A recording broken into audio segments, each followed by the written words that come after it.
Just a tough game to lose. You lose a 2-1 game. You have a couple of opportunities offensively, and you get a well-pitched game like Patrick.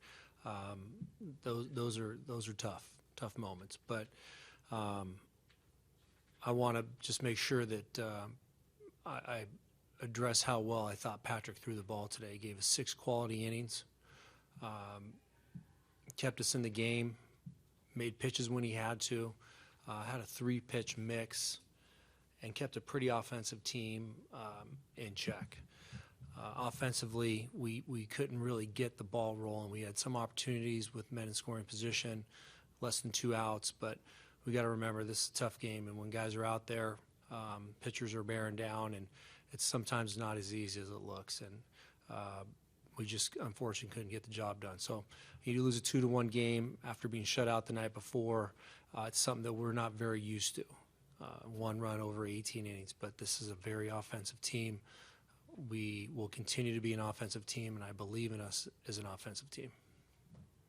If you adjust your team, did you have a different message than the one you said you probably would give out? No, it was a simple message about the productive first half, and we're halfway through this marathon. We got a long way to go, but we're on the right path. We've earned things. I asked us to go out and play hard to earn things, and to enjoy the break, recharge the batteries, and come out swinging in the second half. Is the break coming at a good time for you? Well, it certainly looks like it. I can't not help but think that it might after a couple of tough situations that we've been walking through over the past couple of series. But sometimes you want to get out and play and get the worm to turn right away. But I just think these guys will refresh their minds and be ready for Atlanta on Friday. And you've had a few one-run losses recently, 4 or 5 games, Mm-hmm. where it was, and play here and play there would make a difference. Mm-hmm. Play with Goldie, you get from at home. Mm-hmm. And I don't want to take away what Tony's done all year, but Yeah. in that situation, would you rather have him a little less aggressive, a little more conservative? Well, the first thing I want to say is that's a very tough thing to do when you're coaching third base and you're making an instinctual play. And Tony's done a super job all year long.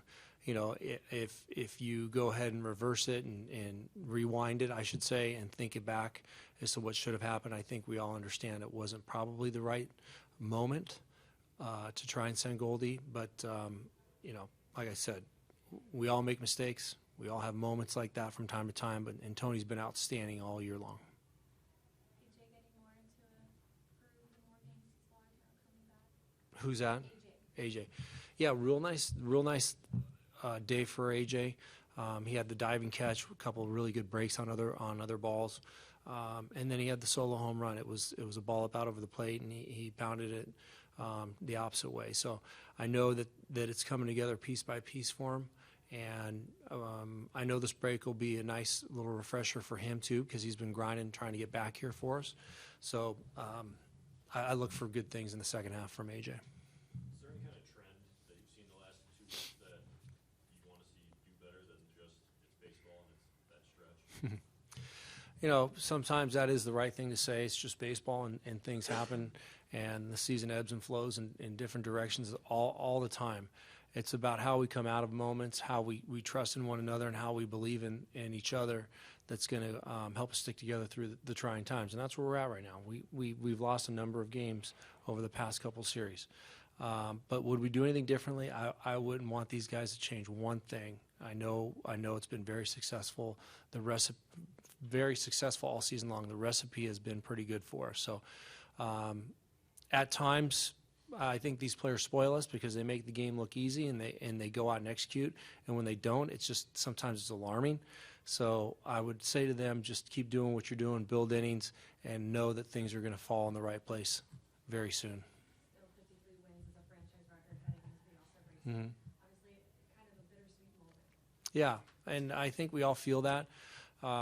We're proud of that. I'm proud of that. These guys have gone out there and done exactly what I'd hoped they could do, and they've proved themselves. So we end on a little bit of a down note because we didn't win today. But if they're going to think about one thing over these next 4 days, it's more about what they've done. They should be proud of it. And, they got to bring their hard hat and lunch pail, get ready for Atlanta on Friday. Torey, do you know what happened on the ball that Peralta wasn't able to get to? Was it the field conditions out there? Well,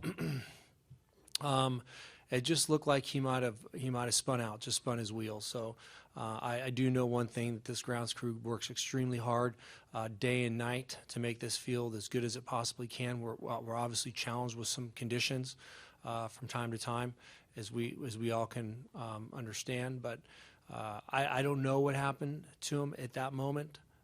It just looked like he went to go and make a play and just spun his wheels. Anybody else? Thanks. Yeah.